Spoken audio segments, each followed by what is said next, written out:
सध्या काही करू नका. मुलींच्या हाताने शरण्ये त्र्यंबके गौरी नारायणी नमोस्तुते. जय.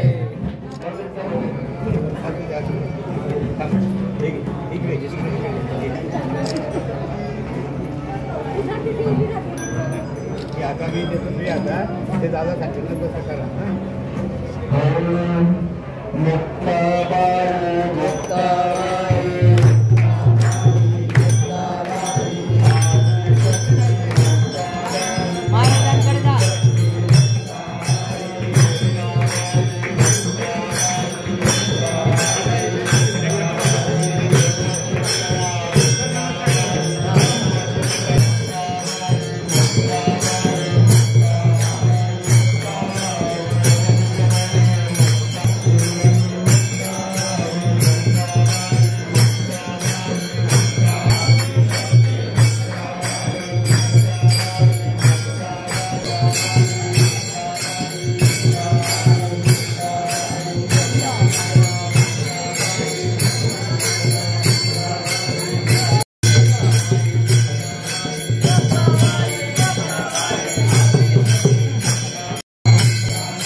नमस्ते नमो नमः. या देवी सर्वदेषु दयारूपेण संस्थिता नमस्ते.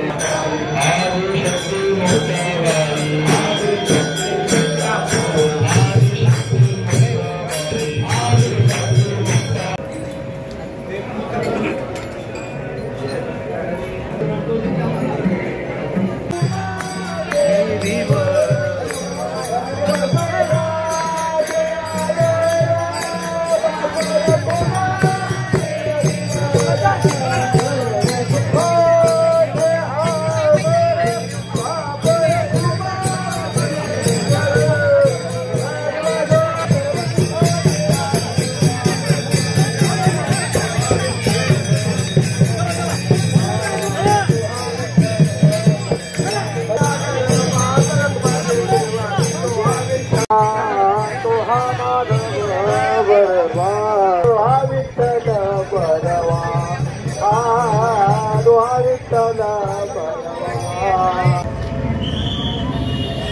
राम कृष्ण हरी जय राम कृष्ण हरी जय जय राम संस्थांची मुक्ताईची पालखी पंढरपूरकडे प्रस्थान करीत आहे। महायोग पीठे तटे भीमरथ्या वरम पुंडरिकाय दातु मुनिंद्री समागत तिष्ठन्तम आनंदगंधम परब्रह्मलिंगम भजे पांडुरंग।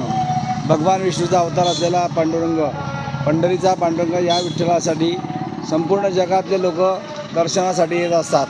पायी वारी करण्याचा हा प्रघात आहे। आषाढी, कार्तिकी, चैत्री आणि माघी वर्षातल्या 4 वाऱ्या पंढरपूरला येत असतात आणि आपल्या दर महिन्याच्या एकादशीला पंढरपूरला पायी जात असतात। जळगावचे कान्नदेशातील थोर संत श्री सद्गुरू अप्पा महाराज यांना शके 1794 मुक्ताबाईंचा दृष्टांत आला।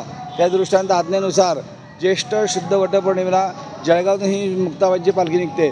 महाराष्ट्रातली मुक्ताबाईंच्या नावाची सर्वात जुनी पालखी ही जळगावून निघते। जळगाव जिल्हा, संभाजीनगर जिल्हा, अहिल्यानगर जिल्हा आणि सोलापूर जिल्हा या 4 जिल्ह्यातून जाऊन येऊन 54 दिवसांचा 1100 किलोमीटरचा हा प्रवास असतो। 1000-1200 वारकरी असतात। महाराष्ट्र शासनातर्फे जळगाव जिल्हा परिषदमार्फत आरोग्य पथक या पालखीसाठी असते। स्त्रिया, पुरुष, गरीब, श्रीमंत, लहान मोठे असे सर्व मोठे सगळ्या प्रकारचे लोक असं 5-5 पिढ्यांचे संबंध या पालखी सोहळ्याला जोडलेले आहे। हा आनंद सोहळा प्रतिवर्षी वाढत आहे, याचा सगळ्यांना आनंद होत आहे। पुंडलिक वरदा हरी विठ्ठल श्री ज्ञानदेव तुकाराम मुक्ताबाई की जय। 53 वर्ष आहे, 152 वर्ष पूर्ण झालेले आहे।